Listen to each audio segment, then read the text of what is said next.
Can we talk for a minute about our Integrating Heart and Mind workshop? Absolutely. I'm excited. It's coming up in the fall of 2024. I'm so excited. We changed the format to make it more accessible to people with like work schedules and personal schedules. And so this time we're going to do it 3 hours on a Friday afternoon or evening, depending on where you're at, and 5 hours on Saturday for 2 different weeks in September.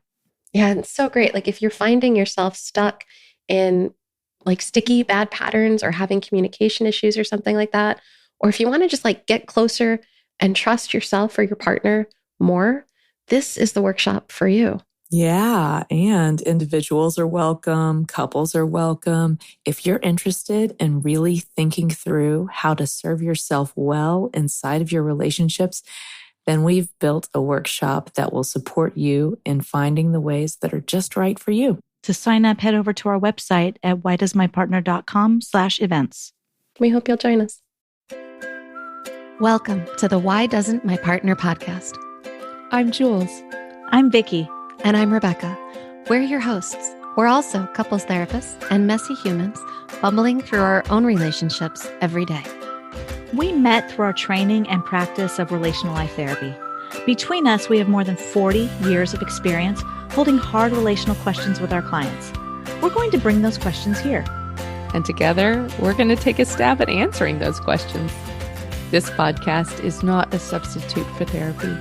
If something you hear in this episode stirs something deep within you about your relationship, reach out to a couples therapist in your area. We'd also love to hear your questions, so don't forget to go over to whydoesmypartner.com and leave us a question of your own. Here's today's question. Why does my partner blame me for everything? So the first thing that came up for me was, what do we mean when we say blaming? Because sometimes it's for sure blaming. Yeah. Like you always, you never, you always, right? Mm-hmm. Did I say always twice? Yeah. and like, we're always late. This is your fault. Like, oh, sure. That is totally blaming. 100%. 100%. And it could be like, we get this question sometimes when I'm thinking about different moments when I've been in the room with somebody and heard blaming. And I said, okay, so what did your partner say? And he says, well, she says, I'm tired of being late.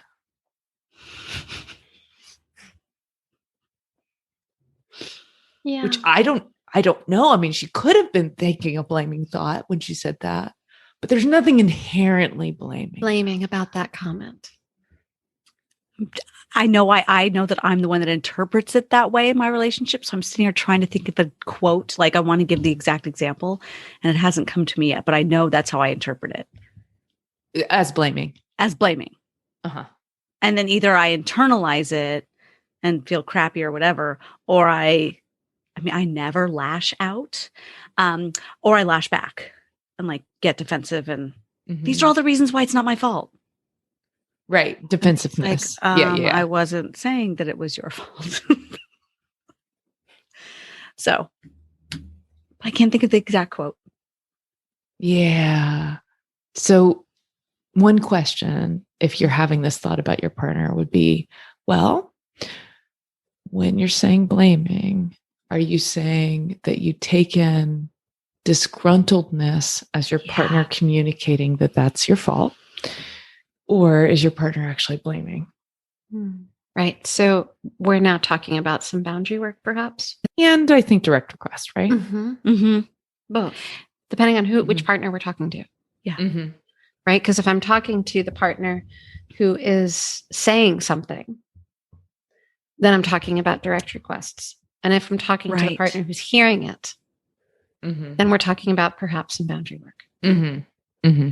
Right? In terms of how are you receiving this? Is what they're saying actually about you? Is it right? Right. So if we're getting really defensive a ton, we're probably taking in stuff that we don't think is true, but we're letting it hit us. Yeah. And saying, oh, this is true. Even when maybe it's not. Yeah. What was that acronym you used before? Qtip? Q-tip, quit taking it personally. So like every time my partner, I just carry a Q-tip around. So as a queen of taking it personally, speaking of Q-tips, I used to take everything personally. It's my journey in this life to do my psychological boundary work. So It's wonderful. Totally. As a former queen of taking it personally, I'm really doing my work every moment of every day to not do that.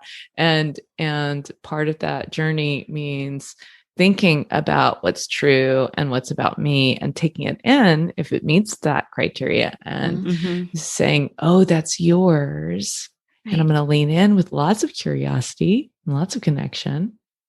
If it's not about me and I don't think it's true.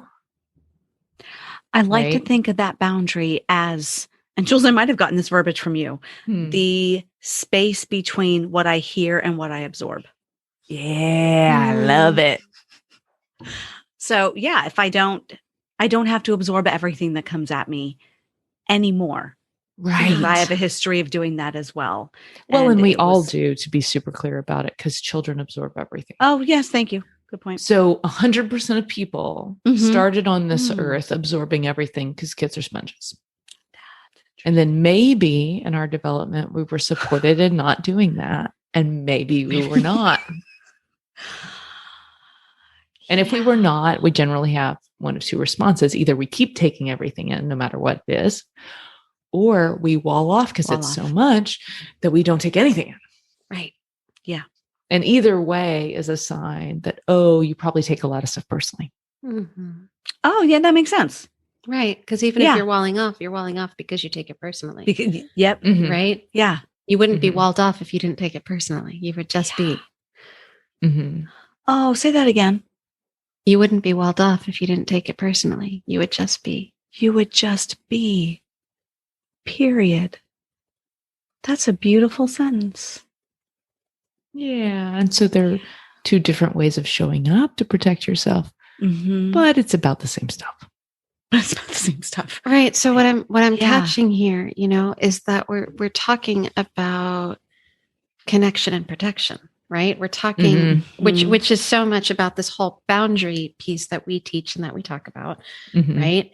And I always come back to that middle place, right? Because the middle place isn't, are you connected or are you protected? It's how can we be both connected and protected simultaneously? We should put the and in italics. Connected and protected. Yeah.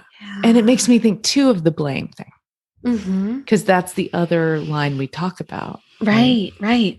Is the space of contempt. And how they cross over each other. Yeah. And so the space of contempt is, I think, what we really hear as blame. And I think it is. I think when somebody's in a blaming space, they are showing contempt and pushing that contempt out of their system towards another person. You know what catches me is that there are times in my own relationship where I might be like in a not so good place. And when we talk about contempt, we often talk about either grandiosity or shame, one up or one down, right?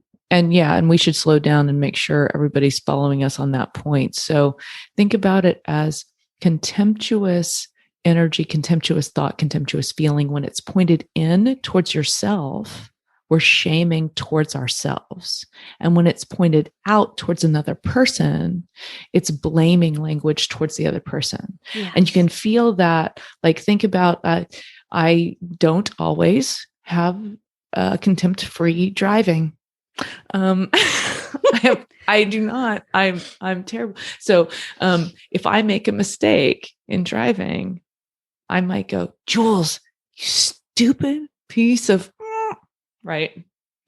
What do I say to the other driver who I didn't like? Same thing. The same thing. You just might not know just their the name. language. Totally. So it's just the same language is coming through my head. It's just one is pointed towards me and one is pointed towards out. them. Right. That other driver, by the way, always has a name for me. Their name's always Beef Jerky. I like that. Yeah. I do too. They're always Beef Jerky. What driving's the example I use as well for people with this concept, because I like to say, if I am driving, the person cuts in front of me, I should say, and then slows down, they deserve my contempt. And everyone on earth will chuckle and agree with me, because that's just an easy one. And what I like to talk to my friends, family, and clients about is, I don't need that contempt within me anymore. Mm-hmm. So this isn't about letting go of the contempt for the other person, because sometimes they do deserve it. I say that half kidding, but like sometimes they do deserve it. I don't deserve it. Right. That's why we step out of it. Right. For my sake. And we sometimes struggle to step out of it. Like even those of us who are kind of on this path and who teach it and who are, pretty deep into it, there are days that I have where I am in it, right? And so I might find myself in that one down shame position where I'm kind of giving it to myself for whatever reason.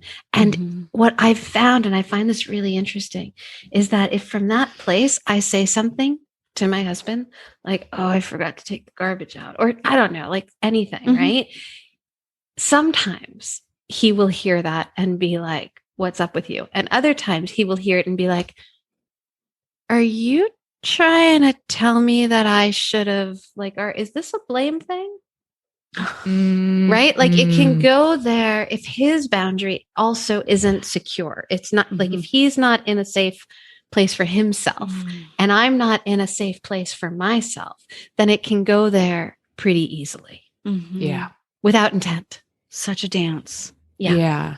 And then I think, Rebecca, you talk about this all the time about how, okay, so if I've decided I want contempt-free living, what is the solution? Compassion. Crazy. It's so crazy, right? Because like in order for us to move away from contempt, right? Like when let's just bring it back to me for a minute, because I think everyone here can relate to this. When I'm feeling like really like, oh, what did I just do? I'm such a freaking, why can't I just, the antidote to that is like, oh, sweetie, it's okay. Being human is hard. It's really freaking hard. And it's all right. We're going to get through this. That compassion is like, that's everything. I'm allowed to be an imperfect human. Who told me that I wasn't? Where did I learn that? Right. Who benefited from that? It certainly wasn't me. Yeah. And we can put that towards our partners too. Yes. It's hard to feel frustrated. It's hard to let that energy not spew out towards everybody, or it takes that extra step that sometimes I don't make too. Yeah. Right? To be thoughtful about how my actions land on people. It's like that, Vicky, you'll know this one better than I, but he without sin cast the first stone. Is that right? Yes, that's 100% right. It's that old space. Like, wait a second. Aren't we all humans and bumbling through this together? And then I go to the space of, I don't know who deserves contempt. That's a good question. Maybe. Look, I'm all about assessing that people are problems. Please use your assessment skills well. But it's also, I like how you said that from a very compassionate place too, because part of why I use the example of the driver, because I can use it very loosely and jokingly and everyone agrees. But when I'm having like a more real, authentic conversation in sessions and I'm being truly me and explaining my contempt and my judgment, I will say, and here's my unhealthy self as well. And here's me being judgmental. And here's the example I can give. Because I like how you just said that. Who am I to, I mean, for real, even the driver in front of me, who am I to really say? Right. I have cut a person off before. I have done that too. Not intentionally. Me too. But I did do it. And then they honked at me. And I was like, you are right. Right. I made a sucky driving move. Notice I did not say I was a bad person. I made a sucky driving move, but I'm not sure I deserve whatever contempt was going through that person's mind, if indeed it was. Right. Because I was mindless in that moment and didn't see them. Right. And, you know, some people are a-hole drivers. I'm not going to lie about that. and feel free, make every assessment in the world.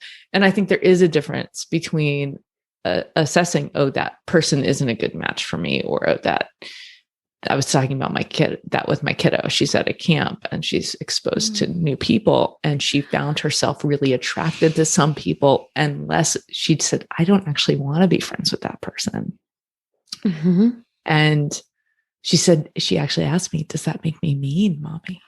And I said, no, sweetie, it means you know what feels good to you and what doesn't. And she says, yes, he showed his middle finger and that did not feel good to me. Yeah, so there's some good assessment skills there. Yeah. Oh, good. So for her. I think it's fine to have assessment, and notice she did so, this little innocent, sweet 7-year-old child of mine did so without any contempt towards the other one. She was not actually feeling upset with the child. She just said it didn't feel good to her. And so we can protect ourselves, and we can make those assessments, and we do not need contempt to do it. Terry Real, one of our mentors, and we met through his work, says this thing: there is nothing that harshness can accomplish that loving firmness cannot do better. And that's true with each other. That's true with our kids. That's true with ourselves. Right. So let's talk about what loving firmness is. Because I think that's like, I think everybody listening to this knows what harshness is. Right. Yeah. I think that's hard to like not know, but I don't know that everybody knows what loving firmness is. Loving firmness was your daughter coming home and saying, I don't think I want to be friends with this person because he showed his middle finger. Yeah. She was setting a boundary. Yeah. And loving firmness when I'm towards me is, Jules, stop. You will not have the contempt thought towards your partner. And I have experienced loving firmness with my partner when we have been like, there's this one particular moment in our relationship where things were kind of feeling like, do we want to do this? Do we want to do that? There was this whole kind of thing going on. And loving firmness was me standing my ground and saying, this is what I want. Like the clarity of that. Right. Yeah. Not coming from a mean place, not coming from a blamey place, not coming from a, there's something the matter with you for not knowing this about blah, blah, blah, but just coming from a direct, this is what I want. Or this is not okay with me. Yes. Here is what I'm going to do if you continue. That's loving firmness, right? It's not controlling anybody, but it is saying no. Yeah. Setting a limit. So doing it, being clear, and doing it with a ton of love for the other person at the same time. And or towards yourself. Because sometimes that is needed towards yourself. Yeah. So to kind of look at our skills for today, we're talking about making that U-turn, right? How are you taking it in? And what does blame mean? Carry a Q-tip if you need one. Carry your Qtips. Yep. And taking a look at this piece around contempt and seeing if we can shift it towards loving firmness. Yeah. And using compassion to do it. Compassion towards you, compassion towards others. Yeah. All right. So we'll see you all again next week. Love each other best you can, guys. Bye-bye. Take care. That wraps up this week's episode. Join us again next week for another Why Does My Partner? We hope that you continue to listen wherever you get your audio and that you'll follow the show. To go deeper, join us at our boot camp. You'll find the next date at whydoesmypartner.com. Did you know you could ask us your question? Your questions are relational gold. Go to whydoesmypartner.com to either write in or record your question for a future episode.